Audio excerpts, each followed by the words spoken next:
Eden, meron akong hinire na bagong financial analyst para makita niya yung mga pumapasok na pera at lumalabas na pera sa kumpanya natin. Aalis ako ngayon, tapos ikaw muna yung mag-aasikaso sa bago nating empleyado ha. Turuan mo siya kung ano yung mga dapat niyang gawin. Noted, sir. Wala na kayong ibang sasabihin? Wala na, sige makakaalis ka na.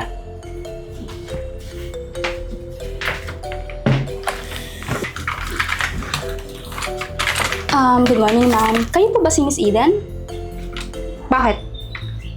Actually, ako po yung bagong hired na finance analyst. So, hinahanap ko po si Miss Eden para magpatulong po sana ako magpa-onboard. Ako nga, pero wala kaming hiring sa finance analyst. Actually, meron kaming ibang posisyon na hiring na kailangan namin ngayon. Okay. Janitress. I think not, ma'am. Hinire po ako sa finance analyst, hindi po janitress. Nangiinsulto ka ba? Ako yung financial analyst dito. At walang ibang pwedeng pumalit sa akin o dumagdag pa. Kaya ikaw, to, tamang-tama. Hinanda ko na to para sa'yo. Oh, pwede ka na magsimula. Kukunin mo o hindi? Kunin mo naman pala. Alam ko naman na nangangailangan ka ng pera. So kahit anong posisyon ang ibigay sa'yo, papasukan mo. Ano ang itsura mo?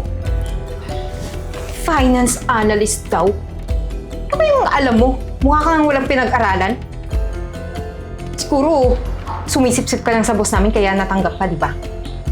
But anyways, hindi ka pwede sa posisyon na yun.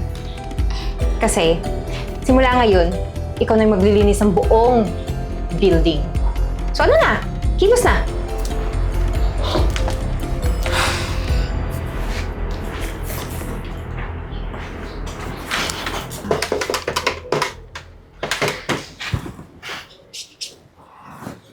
Hi! Mr. Santos. Yes. Na-check mo na ba yung email mo? Yes, of course. Na-send ko na po. Oo naman, ako. Sigurado ako magugustuhan mo yung sinend ko sa'yo. And promising yan. Kaya huwag mo po kalimutan yung napag-usapan natin. Yeah. Sure. Bye. Ano ba? Parang kanina ka pa naglilinis dyan. Ay, maalikabok po kasi, ma'am. Just making sure na malinis siya. Talaga ba? Oh, nakikinig ka sa pinag-uusapan namin. Pati sa tinatrabaho ko dito. Hindi, ma'am. Aalis na nga po sana ako eh. So ano pang hinihintay mo? Umalis ka na. Madami ka pang lilinisin. Hindi nandito ka. Hanggang dito lang yung nalilinis mo. Tandaan mo, buong building ang lilinisan mo. Ano? Sige, ma'am. Chismosa.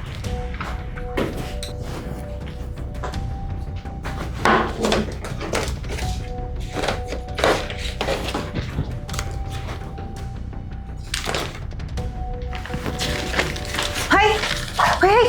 Ano ginagawa mo? Ay, nililinis ko lang, ma'am. Kasi kala ko po scratch na. Ilalagay ko sana sa bin. Huwag mo kong gawing tanga. Hindi ako bulag. Ba't mo binabasa yan? Alam mo ba yung mga nakasulat dyan? Ha?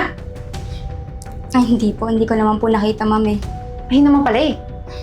Kahit basahin mo yan, hindi mo maiintindihan. Kasi alam kong bobo ka. Kaya nga hanggang janitress lang kaya mong posisyon dito. Hindi na ako magtataka. Kayo mga mahihirap. Iisa lang yung karakas niyo. Mag-a-apply kayo sa malalaking company, tapos pagnanakawan niyo. Ganon, di ba? Wala naman pong ganun, ma'am. Alam mo ikaw, isa pa. Isang beses pa makita kita. Hindi ako magdadalawang isip na ipapulis ka at kasuhan ka ng pagnanakaw. Wala naman po ako ninanakaw, ma'am eh. Tumigil ka na, huwag ka na magdahilan. Pinapasahuran ka dito para magtrabaho at maglinis. Hindi ba kailam ng anumang bagay na hindi mo alam? Huwag mo itong gagalawin, ha? Umalis ka na nga dito. Paano pang galawin mo dito eh? Hoy, yung alis mo! Huwag mo kalimutan!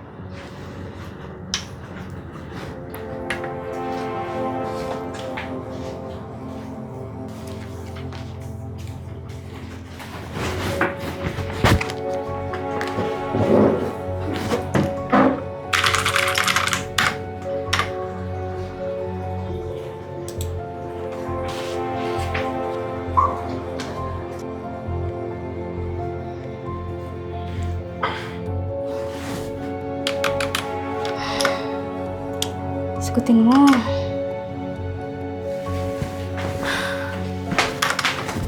Hoy! Anong ginagawa mo? Naglilinis lang ako. Naglilinis? Nakaupo dyan at nakaharap sa monitor? Alam mo, ikaw pinagsabihan kita, di ba? Pinagbantaan kita na isang beses pa makita kitang naggagalaw dito, tatawag ako ng pulis. Ikaw talaga. Inuubos yung pasensya ko. Halika nga dito. Halika dito. Kaya mahirap ang titigasan mo niyo. Ang hirap yung pagsabihan. Ano nangyari dito?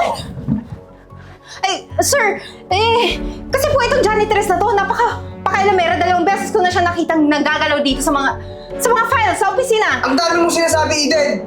Kitang-kita ko sinasabunutan mo si Ane.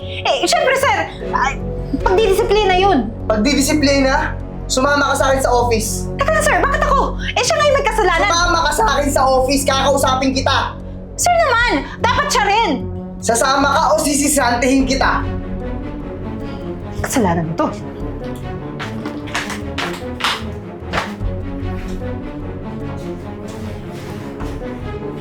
Sir, ano ba?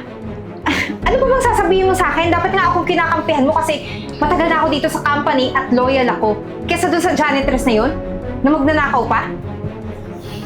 Alam ko na. Anong alam mo? Alam ko na ikaw ang nagbebenta ng mga database ko. Na siya rin dahilan kung bakit nagsisialisan yung mga supplier ko. Ha? Sir, nagpapatawa ba kayo? Sir, subukin na ako. Magaling ako sa trabaho ko at kahit ano yung paggawa mo, tinatapos ko. Sa sobrang galing mo, ha, Eden, nagduda na ako sa mga kinikilos mo. Akala mo siguro bobo ako, no? Sir, kahit anong bintang pa yung sabihin niyo sa akin, hindi yan totoo. Despite wala kayong ebidensya. Talaga ba? Wala kami ebidensya? Han, upo ka muna.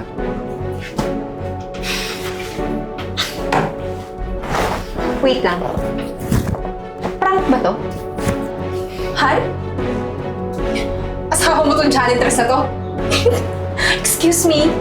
Hindi na ako madadala sa mga ganyan. Ano? Kapal talaga ng mukha mong babae ka, no? Ilang weeks na akong nagdududa sa mga kinikilos mo. Oh, Han. Ang problemado ka. Ano ba yan? Yun nga, Han, eh. Sunod-sunod yung problema ko ngayon sa office. Yung mga supplier natin na matatagal na, mga 10 years, 15 years, nagsisipag-cancel na kanilang mga contract. Tingnan nga. Yan yung mga report na sinesend sa akin ni Eden. Tingnan mo, may mga invoices na late, oh. Tapos may mga miscalculations din. May dagdag bawas. Oh, tingnan mo to. Na-charge mo yung supplier nang hindi naman na-render yung service. Tingnan mo, oh. Para-paras yung pattern niya. Feeling ko may anomalya yan sa company niyo. Gusto mo tulungan kitang isolve yan? Sige. Hindi ako bobo. Kinausap ko yung asawa ko na siya yung maging dahilan para mahanap kung sino yung tao na nagiging traidor dito sa kumpanya ko. Oo. At hindi pa ba ito sapat na ebidensya? Ayan ang financial reports natin for the past years. Pinagnanakawan mo ang kumpanya, ibinibenta mo ang information ng supplier natin sa mga competitors. Akala mo ba hindi kita minamanmanan? So, Mr. Enriquez, natutuwa ako kasi talagang nakipagkita ka sa akin personally para makita tong binibenta ko sa yung database. Siguraduhin mo lang walang sabit yan. Sir, magtiwala po kayo sa akin. Alam ko yung ginagawa ko and I promise you na mas malaki pa yung kikitain mo dito.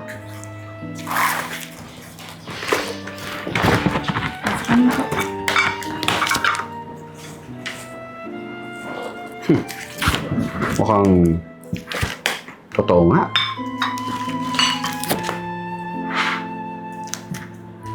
And kung kailangan nyo pa ng iba, marami pa akong ibibigay sa inyo.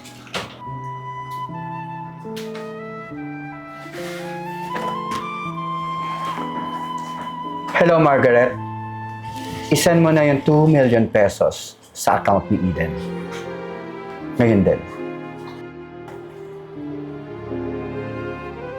Alright, congratulations Thank you. sa uulitin.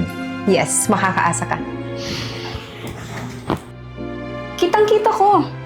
Nakipag-meet ka pa sa isang competitor namin para ibigay information na yan. Confidential yan sa company. Ano bang violation yan sa policy natin? Sa araw-araw na binibigyan mo ako ng mga report, sinungaling ka pala? Ikaw mismo yung traidor? Wait lang, sir. Nagawa ko lang naman yun kasi mas malaki yung binibigay nila sa akin. Sana kung malaki din yung binibigay yung pasahod sa akin, di ba? Increment. Sana hindi ko ginawa yun. Hindi ka naawa sa mga empleyadong tinanggal ko? Kasi nalulugi na yung kumpanya, ha? Huwag kang mag-alala. Di pa tayo tapos. Antayin mo lahat ng kaso na isasampa namin sa'yo at sisiguraduhin ko na mabubulok ka sa kulungan. Sir, pwede naman natin pag-usapan to. Pwede ko namang bawiin yung na-deal ko doon sa competitors. Hindi. Hindi ka na pwedeng magstay sa company na to. Alam mo kung bakit? Ha? Kasi hindi nag-a-align yung ginagawa mo sa values na pinoportray ng company na to. So kung ako sa'yo, magbalot-balot ka na, you're fired. Sir, baka pwede mong pakiusapan yung asawa mo? Narinig mo ang asawa ko, di ba? O gusto mo pulis pa yung kumalagkad sa'yo dito palabas?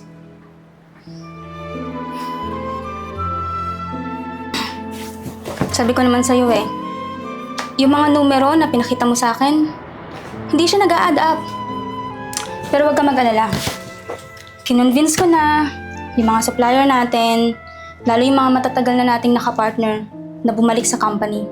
Nako, maraming salamat talaga sa ginawa mo. At isa pa, ikaw yung dahilan kung bakit natin nahuli yung taong traidor na yan. Huwag kang mag-alala. Magbubong pa tong company na to. Basta, maglalagay tayo ng mga tamang tao. Tama. Okay?